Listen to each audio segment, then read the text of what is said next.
Are you doing right by the new dads on your team?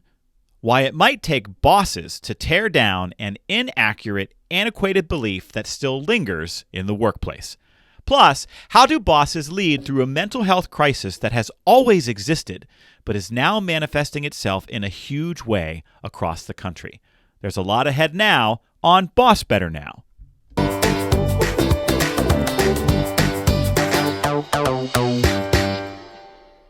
You're listening to BossBetter Now. Please welcome speaker, author, and father of three, Joe Mull. Apple, Audible, Amazon, Spotify, Google, Stitcher, YouTube. Whichever platform brought you to us, Boss Heroes, welcome to the show, and thank you for the chance to spend a few minutes nurturing your boss soul. Boss soul? Boss's soul. There's an apostrophe in there that goes somewhere, but it's not entirely clear to me. Nurturing your leadership soul. It's something like that. Please welcome my co-host, professional coach extraordinaire, Alyssa Mullet. It's me. Don't get me started on the whole plural possessive blah blah blah. I don't have the capacity. Plus, I'm too excited about today's episode. So yeah, we've got a lot. Do it.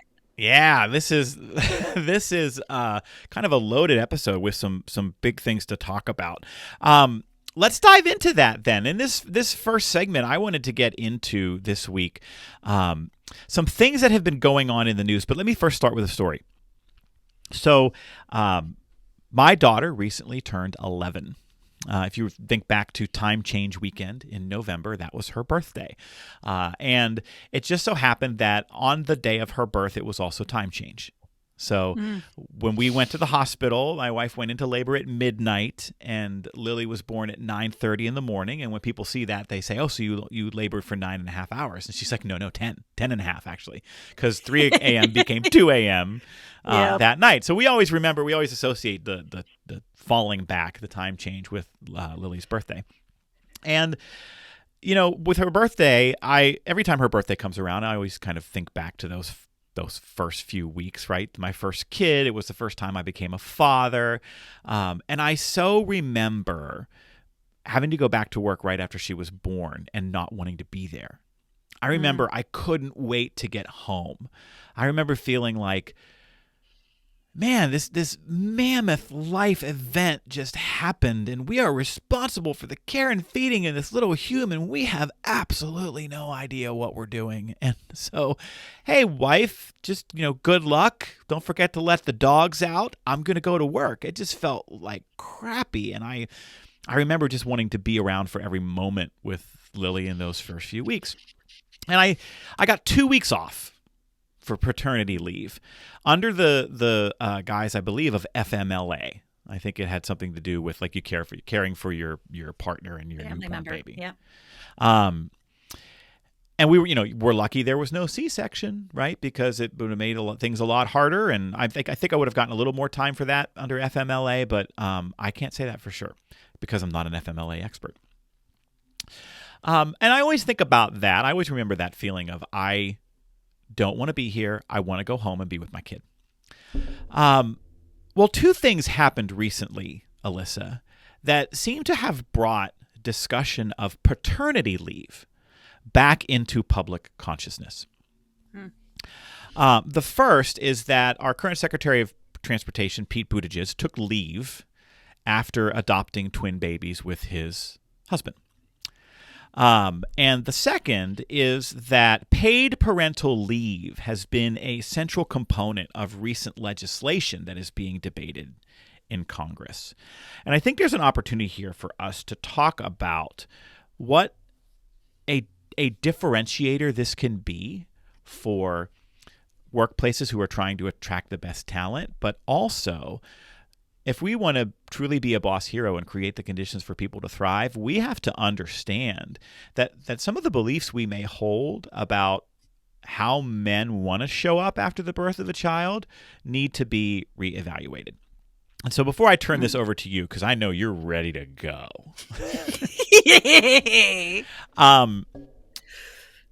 let me start with this. The whole Secretary Buttigieg thing, I just don't get the kerfluffle, right? The man and his partner adopted twin babies. He took paternity leave because, babies. And there has been a lot of debate and discussion in a variety of conservative channels over this, over whether he should and whatnot.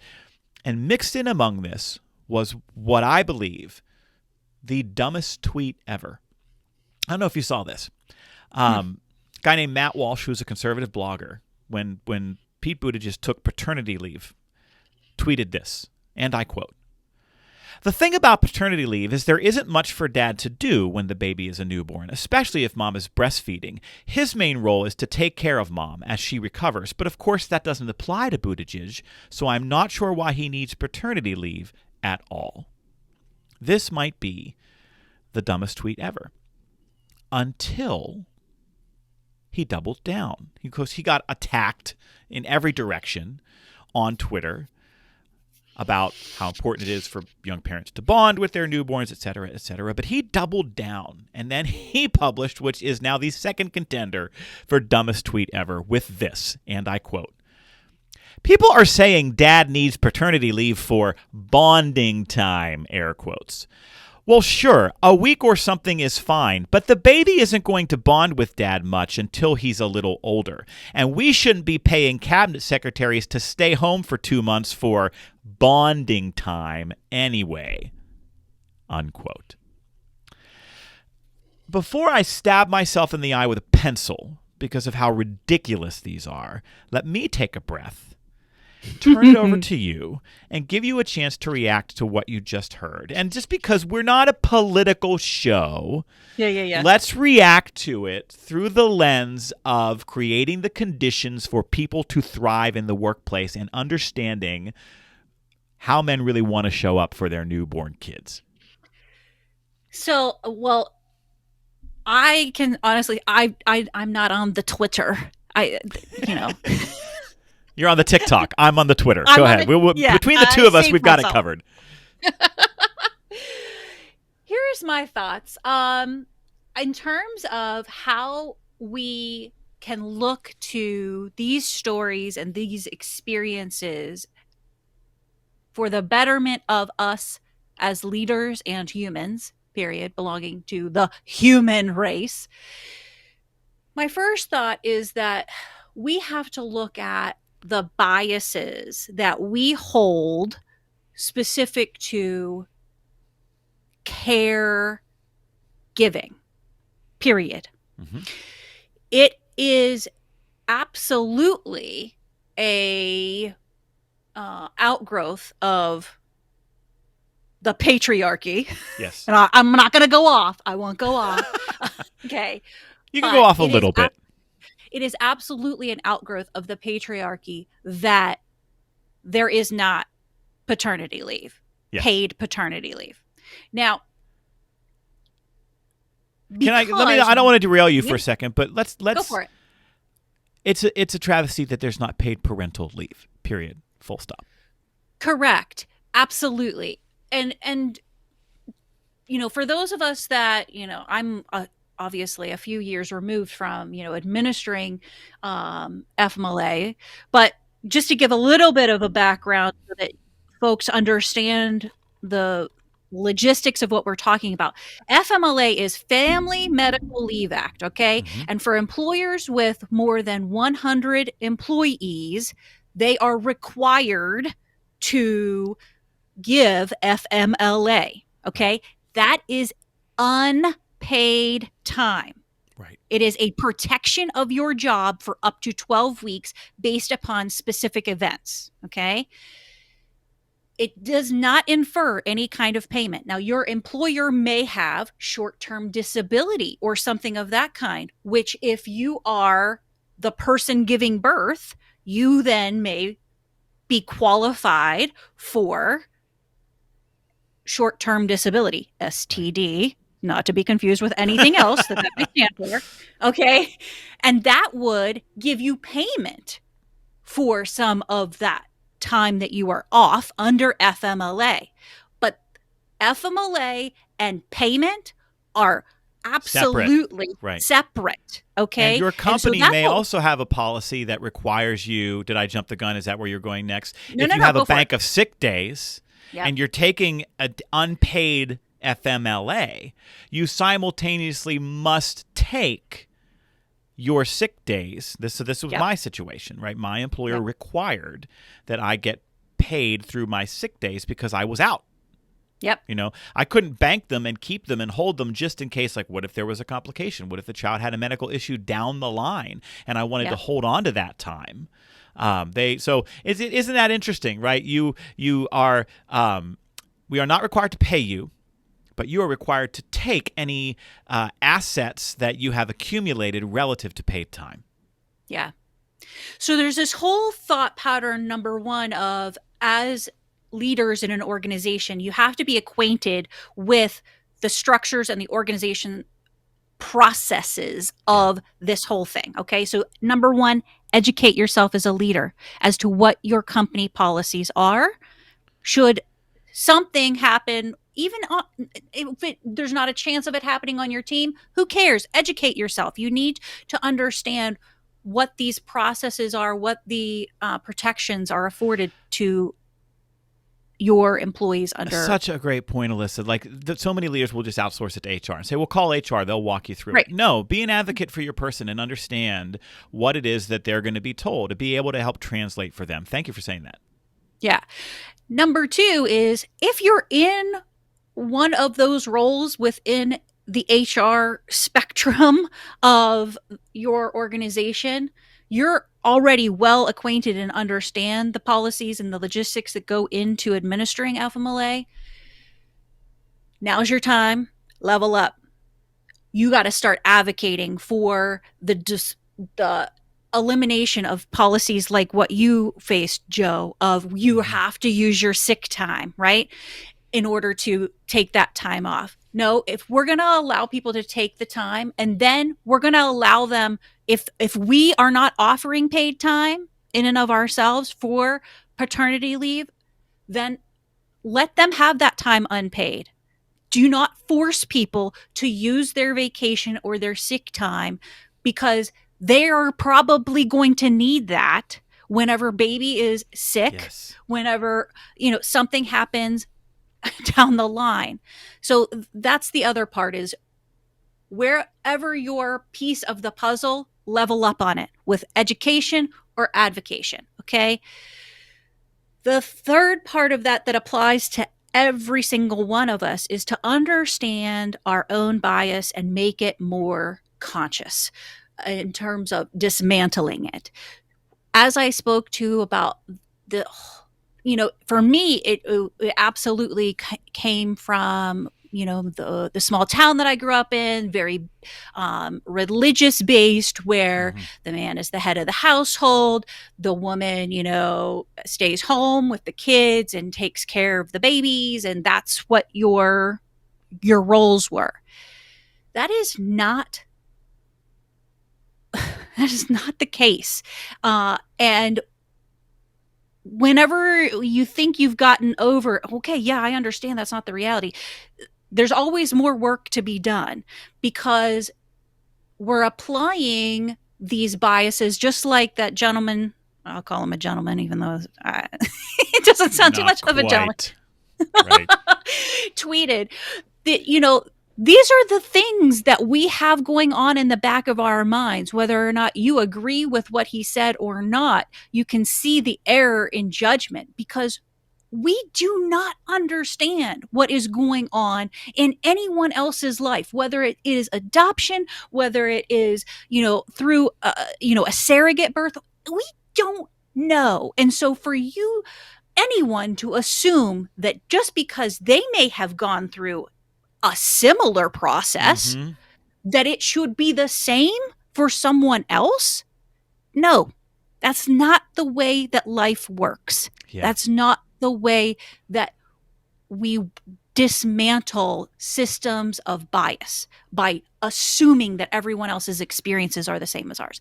That's not how life works. And then running it through the lens of whether or not you approve or you think it's necessary. Right. Absolutely not. If we're, as leaders, trying to create the conditions for people to thrive, then we need to hear people when they say, I'd like to take this time, or I'm having this life experience, or it's important to me to be there. Our role then becomes that advocacy role that I mentioned, which is, how do I help you get everything you need within whatever systems or processes or protocols exist here in our company?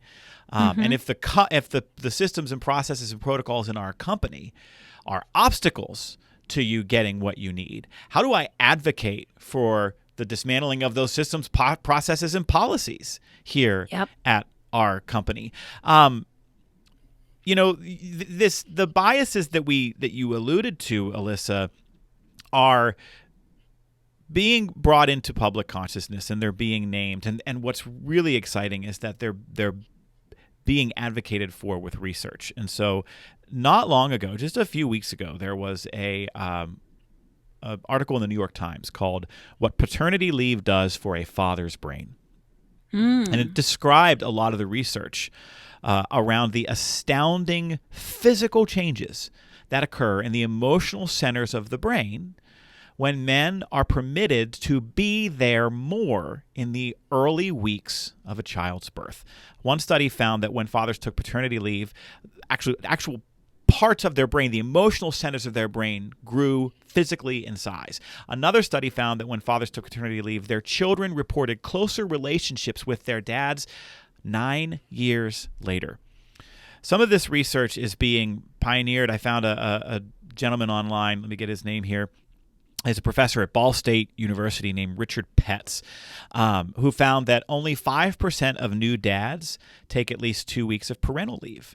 And that he's been studying this issue. He was drawn to it when his first child was born. He was stunned when he was told by his employer that if he wanted to take more than a couple of days off to care for his newborn, he would need a medical note saying his wife was unavailable to care for the child.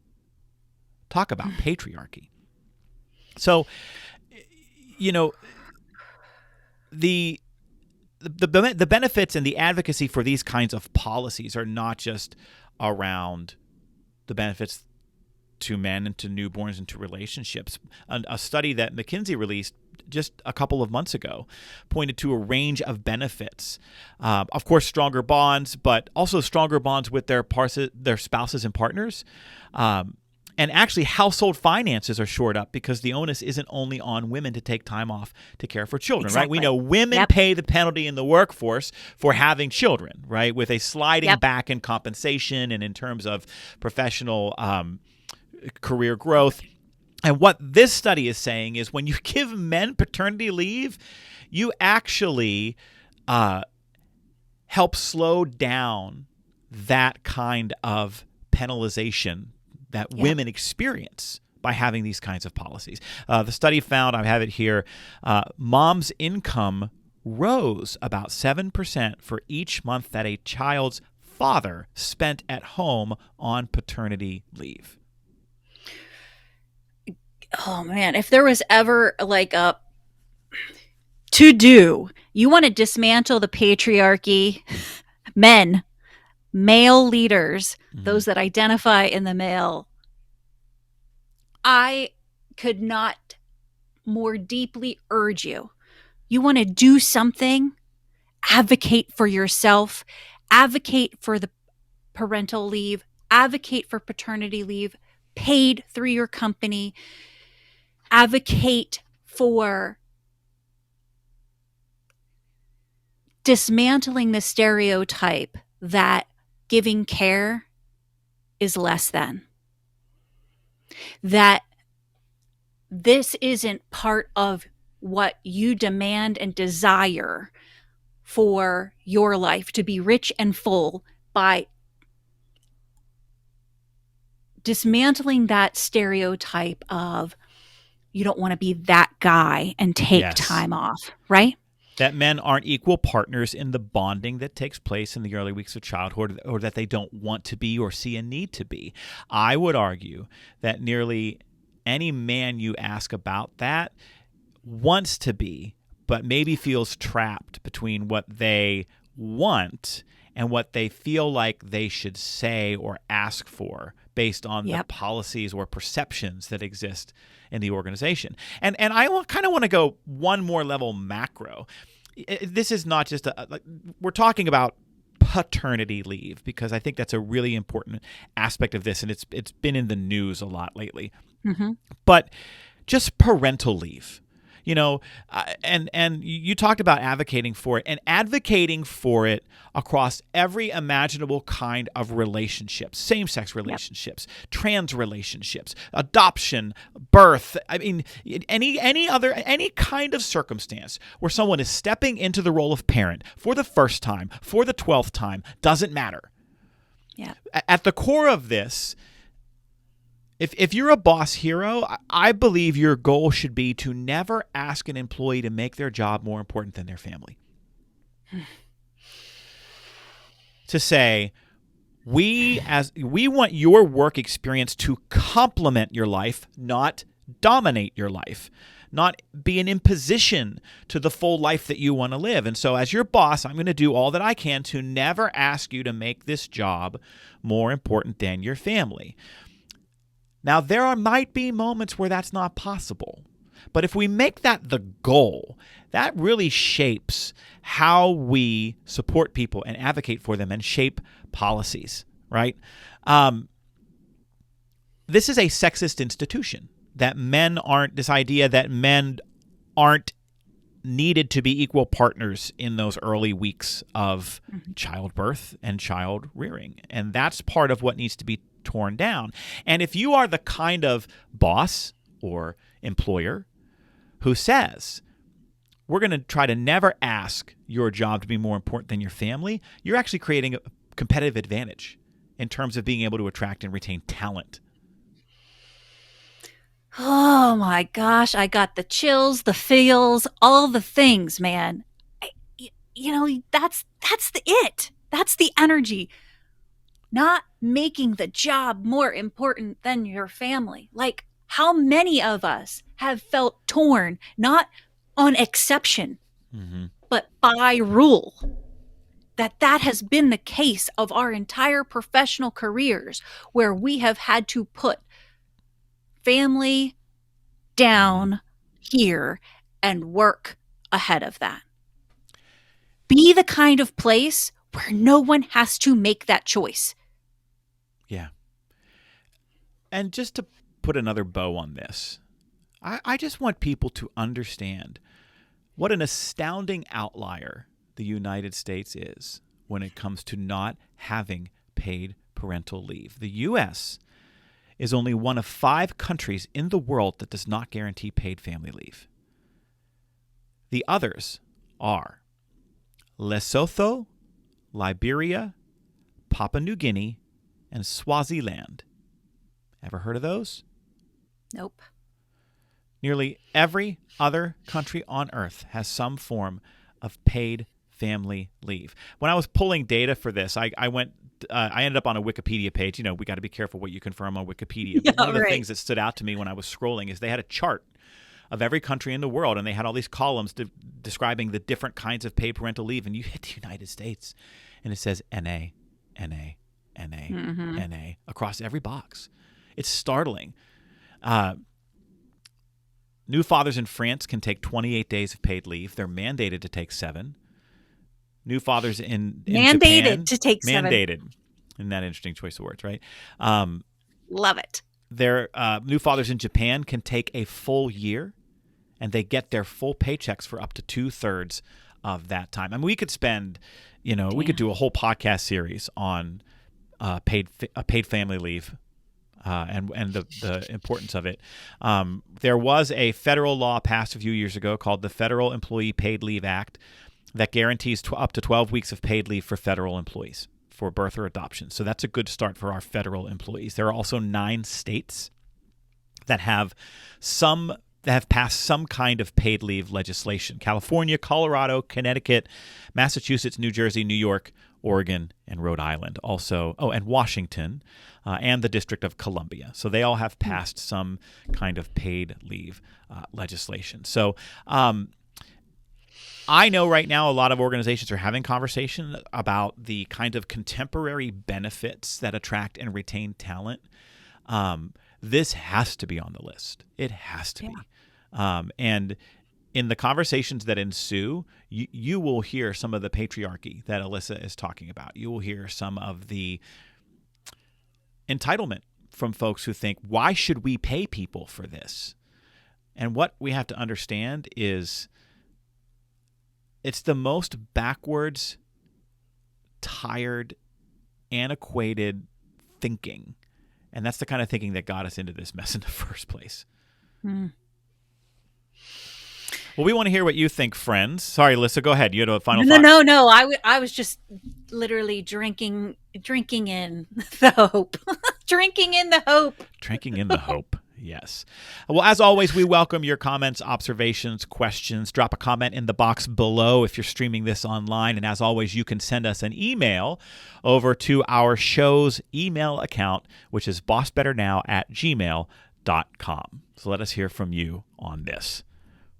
We're going to lighten things up for a moment with our camaraderie question of the week. As you know, on every episode of our podcast here, we bring you a question you can use at meetings to facilitate connection and build camaraderie.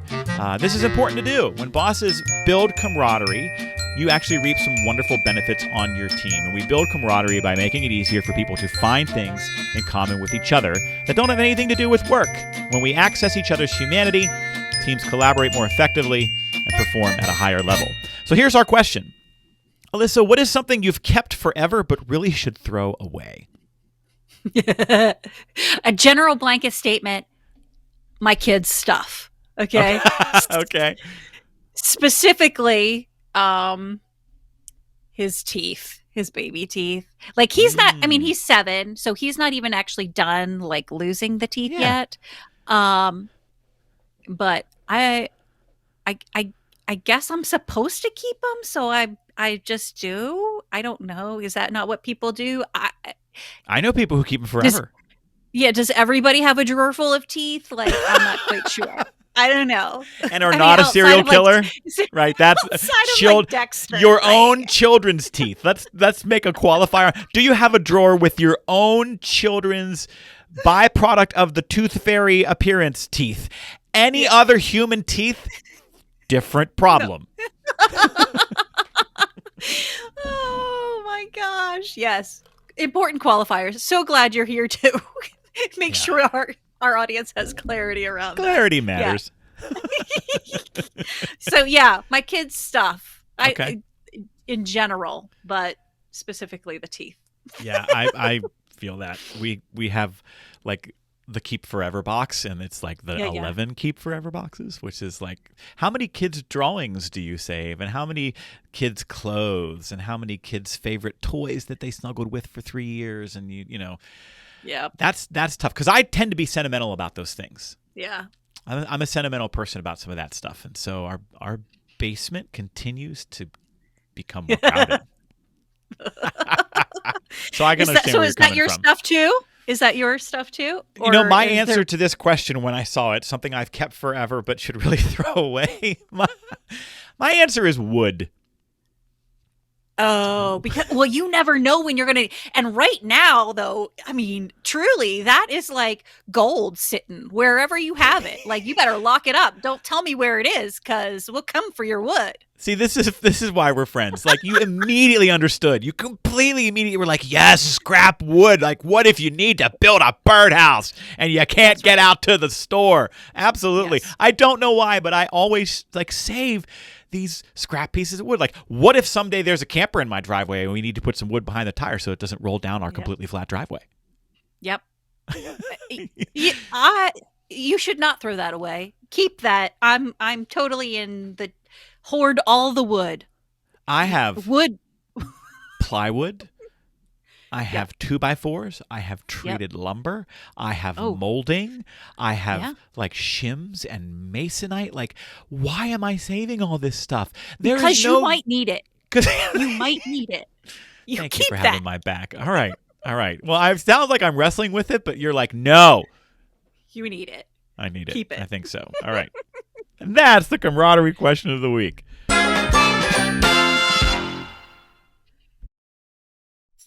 Are you planning a meeting, conference, retreat, or event? Why not invite our own Joe Mull to be your keynote speaker? How many people here who supervise have had their time, attention, and energy devoured by someone who is not committed? If yes, say yes. And an amen. See, like I said.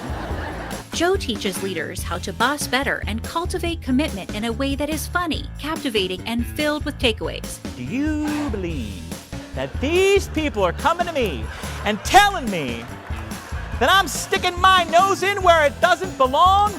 Oh my gosh, wonderful. Really engaging and thought-provoking, which is really great, with lots of good tools to take home. You felt present, like you wanted to lean in. You didn't want to pick up your phone and scroll through Facebook.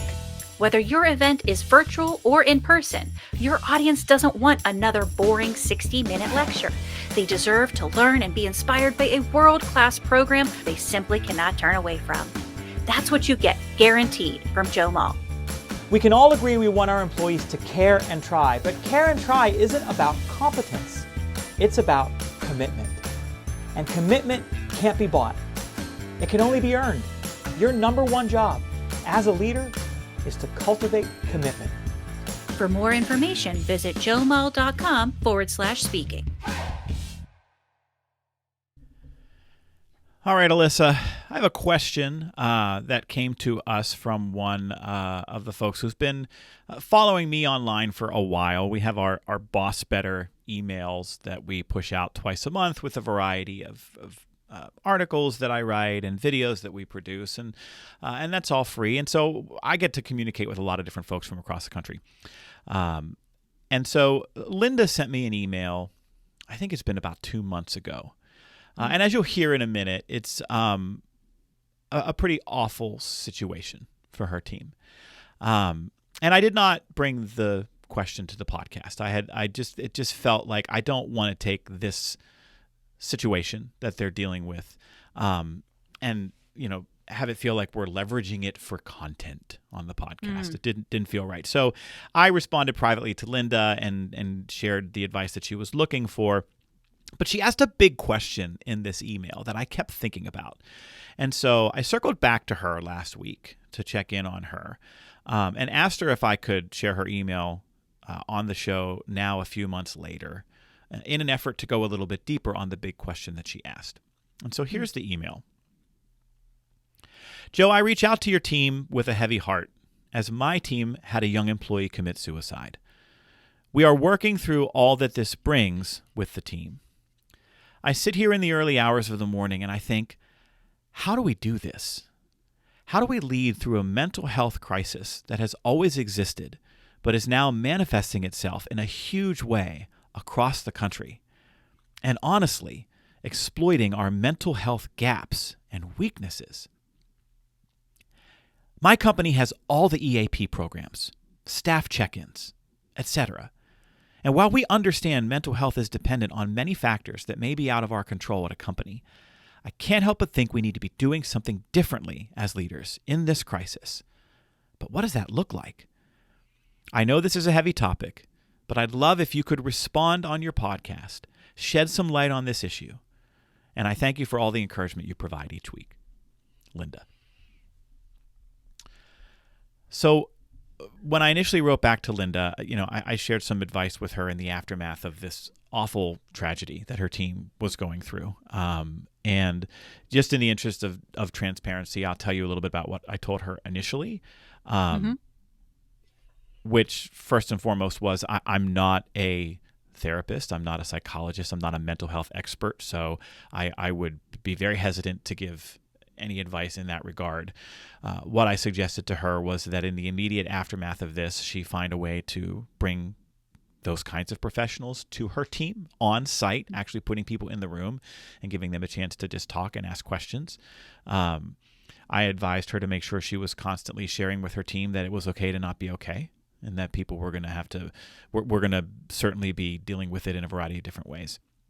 And then the third piece of advice that I gave her was, as people are struggling with how to process this and what to do, I have seen teams come together to try to do something for the family or do something to support the cause of suicide prevention as a kind of outlet for their emotional distress. And that if she was looking for a way to help the team process, that maybe that would be something to think about. But that's advice for the immediate aftermath of the tragedy. The question that Linda is asking, though, in this email is bigger, right? About even when we put all these EAP programs in place and we're constantly checking in with our staff, with so many folks dealing with so many different kinds of mental health distress, should we be doing something differently? And I wanted to just explore this with you, Alyssa, because I will tell you that I'm not sure that I know the answer. What do you think? Yeah, so as someone who also is not a therapist and routinely says that as part of my initial spiel with every single coaching client, that coaching is not therapy. And as someone who 100,000% could not be more pro therapy mental health and is involved in therapy myself, where my heart, mind, everything goes is this concept of being more trauma informed. And I actually Googled, the phrase trauma-informed leadership. Now, there's plenty of stuff out there about trauma-informed care. And certainly, you're welcome to read up on that and understand the tenets of trauma-informed care just for your own knowledge, not to administer it to anyone, okay? But what I got back on my Google search of trauma-informed leadership, I thought was important to give the discussion some structure, which is that it is a way of understanding that there is an emotional world of experience. And when triggered in the workplace, each person responds according to the extent of their own emotional scars and trauma and emotional capacities. And I thought that was so insightful, in that while specific to this event, the same event happened to everyone on the team. They experienced this shocking, horrific loss. Yeah. But every single person's response and ability and capacity to process that loss is solely based upon all that individual has experienced by way of their own trauma, their own experiences in life. And so we have to be really understanding of the fact that just because X happened to everybody does not mean everyone happens to X the same way. Mm-hmm. We all experience it differently. So I think that's the first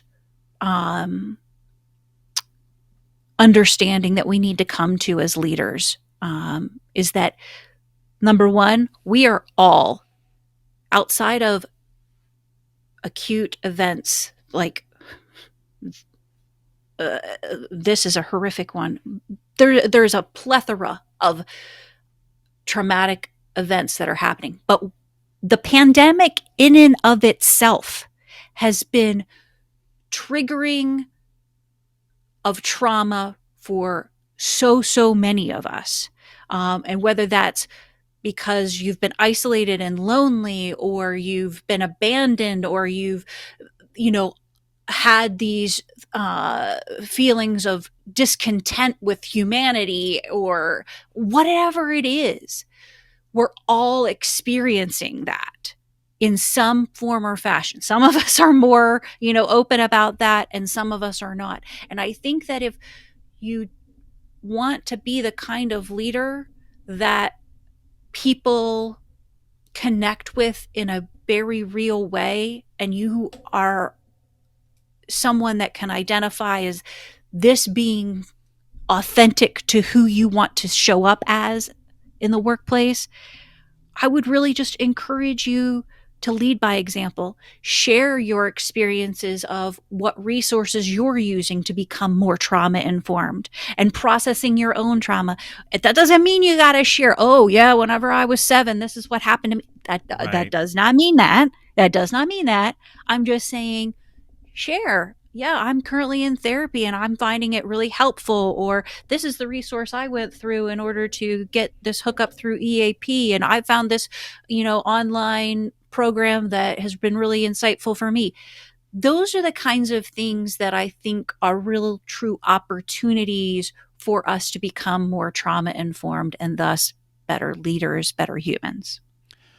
I love how you're framing this as being trauma informed. It's a tacit acknowledgement that the experiences people have both at work and away from work shape who they are, how they show up at work and away from work. And if we keep going back to that kind of standard that I always use around the role of a leader, which is to create the conditions for people to thrive, then we have to understand that trauma influences that. But so too does the role we play in creating safe workplaces that allow people to overcome that. So, as bosses, we can and we should own a lot. I think we have to be careful about to what degree mental health of our direct reports is one of those things, right? Mm-hmm.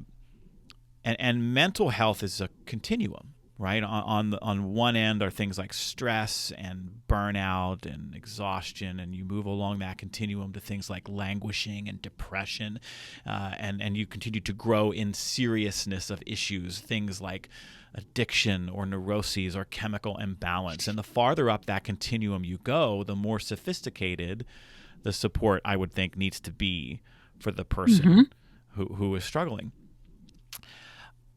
But I think we have to be careful that as bosses, we need to always care about the person over the position. This is sort of a standard core value that I advocate for. We always care about the person over the position. But that doesn't mean we become the person's therapist. That's not a good, healthy role to play. We are not qualified to be that person. The role that I see bosses playing is to try to be a connector or a door opener, right? And Linda's email talked about, we have all the stuff. We have the EAP programs. We have the constant staff check-ins. And so it sounds like they are trying to open doors and be connectors for people who maybe are struggling. I think what has changed a lot in the past year and a half is, what do you do when the trauma is created by the work? Right? We see so many folks, especially in healthcare, especially essential workers, who have had so many deeply emotionally challenging experiences that they are suffering from a kind of workplace PTSD as a result of everything that they've gone through. And so I think you could argue that our responsibility does change a little bit when the trauma is taking place at work. And so in either case, whether someone is experiencing mental health struggles because of issues unrelated to work or because of issues that were brought about by the work, in either case, what I would suggest is most important, and that is maybe the answer to this question, how do we lead through an ongoing mental health crisis, is an ongoing commitment to psychological safety. The research on psychological safety in recent years has exploded. What does it take to create a workplace where people feel safe, where they're not going to feel ridiculed for speaking up, for having a difference of opinion, for having struggles, where they can ask for help, where they can say, I am not okay? Because just like Linda said, we can have all of the resources in the world, but if people don't feel comfortable taking advantage of them, they don't matter. If they don't feel supported taking advantage of them, they don't matter. If they don't know they exist because the boss hasn't noticed that someone seems not themselves or might be struggling, and the boss doesn't have the skill or the knowledge of how to initiate that conversation to say, hey, I care about you, and so I'm going to say this out loud. It is no judgment, but you seem like you're struggling. Mm-hmm. And I'd like to suggest and make sure you understand of some things that may be available to you that maybe aren't on your radar. Mm-hmm. How can I support you? How can I help you? Because we'll have some bosses who will walk right up to the door with their employee and say, hey, listen, if you need these resources, why don't I'll pop the speakerphone on right now. Let's call them together. Do you want me to step out of the room while you have the conversation? I've got the number right here. Sometimes we need to think about how we walk up to that door with folks and we open that door for them. But above everything else, it's the constant ongoing work that leaders and their teams must do together to create psychological safety. I mean, at this point, that's all I got. I don't know how else you do it. Yeah. We're all out here trying to do our best. And some days that best is going to show up in a way in which it is broken beyond repair in that moment. And I think if the conditions exist within your workplace of what you're talking about, psychological safety, yeah, that's a safe space to be broken, even just for a bit. It's okay. Yeah. And I think it's really important that we help bosses understand that their role is not to be the fixer. It's not a role you can take on. You can't fix people. At best, right. You can be a noticer. You can be a connector. You can be someone who cares, who encourages, who supports, who advocates. But you cannot take on the responsibility of fixing the people around you. It's not going to happen. The things that we've talked about here in and around this question and this issue around creating psychological safety and advocating for people, that's the role, I think. I want to share as a wrap up to this conversation, the follow-up email that I got back from Linda when I checked in with her. I asked her, how are things going with her team? What has she learned? What is the approach that her team is taking? Here's what she said. Joe, thanks for checking in. We're moving along with a newfound awareness of the mental health of our employees. If it would help others, I'll share what we have done so far in response to our situation. Right away, supervisors and I had one-on-ones with all the closest team members to the individual and checked in on each other. During one-on-ones, we identified another staff member we felt was in trouble, and we are assisting to find inpatient treatment for him. We're providing him with the necessary time off by covering his duties and using temporary placement staff. We're also assuring him that he still has a job when he's ready to come back. Our CEO and leadership team hosted an all-staff meeting with a clinical psychologist. He was very engaging and made the group feel comfortable by starting out with, hey, we're all crazy and everything sucks right now. And then he used an anonymous polling platform to discuss a set of questions around our biggest stressors in work and outside of work and how we're handling and coping with stress. As a leadership team, some of the answers were really difficult to hear. Some of our employees shared struggles with basic food, shelter, health, and personal safety. Our CEO was visibly shaken by what was shared. One item that was uncovered during the discussion was that while leadership feels responsible for some of these struggles, the therapist was clear in pointing out that this isn't all on leadership and that leadership has struggles too. He said this isn't a leadership problem, it's a human problem. These activities have spurred important dialogues about mental health and that sharing problems with each other is okay, and that there are some real tools for resiliency that people can use. Since then, our employees have been observed actively reaching out to each other, offering help, and with a confidential listening ear. She goes on to describe some emergency funds that they're creating, some food bank work that we're doing, and some work that they're doing as a team to better understand suicide. She says, I hope we can begin to give people back some hope and give them the tools that they need to change their situations. Linda, your circumstances are more painful and difficult than I think any of us can imagine. But in the aftermath of this, I think you've also given a real gift, not to the people on your teams, but your willingness to reach out to us and share this story and share the follow-up around what you're doing and to try to prompt some discussion with us here on this show and with our audience. I really think that there are going to be an innumerable number of conversations taking place on teams and with leaders because of the work that you've done there and how you've shared it with others that are going to potentially save lives. And so in the aftermath of everything that you're going through, and aftermath isn't the right word because you're obviously still going through it, know that we're rooting for you. And we really thank you for your willingness to share this with others and to continue to drill down on the issue and to just think about how we can support people and meet them where they are in a way that acknowledges the constant mental health struggles that too often live behind closed doors. Thank you, Linda.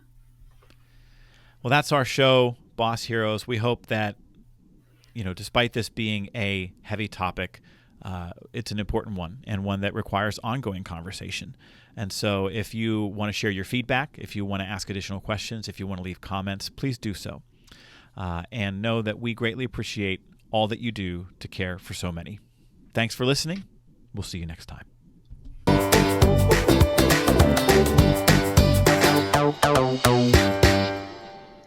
This show is sponsored by Joe Mull and Associates. Remember, commitment comes from better bosses. Visit joemull.com today.